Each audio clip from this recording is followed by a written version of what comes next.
నమస్తే, welcome to KK news. నేను శ్రీదేవి. మాజీ మంత్రి రోజా విషయంలో కూటమి ప్రభుత్వం ఉదాసీనంగా వ్యవహరిస్తోందా? ఆ పార్టీ శ్రేణులకు అది మింగుడు పడడం లేదా అంటే అవుననే సమాధానం వినిపిస్తోంది. తిరుపతి తొక్కిసలాట ఘటనకు సంబంధించి వైసీపీ రకరకాలుగా విమర్శలు చేస్తుంది. అయితే ముఖ్యంగా మాజీ మంత్రి రోజా విరుచుకుపడుతున్నారు. ఆమె ఏకంగా సీఎం చంద్రబాబుతో పాటు డిప్యూటీ సీఎం పవన్ కళ్యాణ్ ను టార్గెట్ చేసుకున్నారు. వారిద్దరిని తప్పుపడుతూ కామెంట్స్ చేస్తున్నారు. అయితే ఇప్పటికే వైసీపీలో ఫైర్ బ్రాండ్లంతా పక్కకు వెళ్ళిపోయారు. రకరకాల కారణాలతో సైలెంట్ అయ్యారు. కానీ రోజా మాత్రం ఇంకా తనలో ఉన్న ఫైర్ బయట పెడుతున్నారు. ప్రభుత్వంపై విమర్శలు సంధిస్తూనే ఉన్నారు.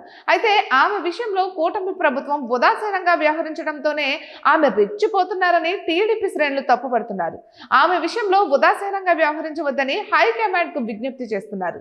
అటు టీడీపీ అనుకూల మీడియా సైతం అదే అభిప్రాయంలో ఉంది. ఇక ప్రభుత్వం సీరియస్ గా ఉన్న తిరుపతిలో అధికారుల వైఫల్యం స్పష్టంగా కనిపించింది. ఇదే విషయంపై సీఎం చంద్రబాబు కూడా సీరియస్ అయ్యారు.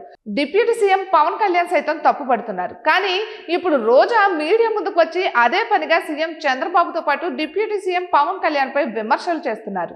ఇక వైసీపీ నేతల వ్యవహార శైలి చూస్తుంటే టీడీపీ కూటమి చాలా నేర్చుకోవాలన్న భావన వ్యక్తమవుతోంది. ఇక ఇదే మాజీ మంత్రి రోజా టీడీపీలో బ్రేక్ దర్శనాల్లో భారీ దోపిడీకి పాల్పడ్డారన్న ఆరోపణలు ఉన్నాయి. ఆధారాలతో సహా విజిలెన్స్ నివేదిక రెడీగా ఉంది. దానికి తోడు ఆమె నిర్వహించిన క్రీడా శాఖలు ఆరోపణలు అనేకం ఉన్నాయి.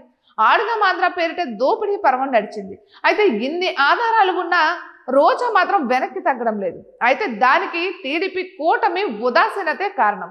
మహిళా నేత కావడంతో తన జోలికి రారన్న ధీమా రోజాలో ఉంది. ఇక ప్రతిపక్ష నేతగా ఆమెను ప్రశ్నించే అధికారం ఉంది. దానిని ఎవరూ కాదనలేరు కూడా. కానీ ఇలా బరి తెగించి చంద్రబాబు చేసిన హత్యలంటూ మాట్లాడేందుకు వెనకడుగు వేయకపోవడం, హాస్పిటల్లో హంగామా చేసిన కేసులు పెట్టకపోవడం చూస్తుంటే ఇది ముమ్మాటికి ఉదాసీనతే. ఇక ఇదే పరిస్థితి ఇలానే కొనసాగితే ఎక్కడెక్కడో తలదాచుకుంటున్న కొడాలి నాని, వల్లభనేని వంశీ లాంటి నేతలు కూడా మళ్ళీ తెరపైకి వస్తారు. పాత రోజులు చూపిస్తారు. మరి తేల్చుకోవాల్సింది కూటమి ప్రభుత్వమే. ఇటువంటి మరెన్నో వీడియోస్ కోసం కేకే న్యూస్ తెలుగు ఛానల్ని సబ్స్క్రైబ్ చేసుకోండి.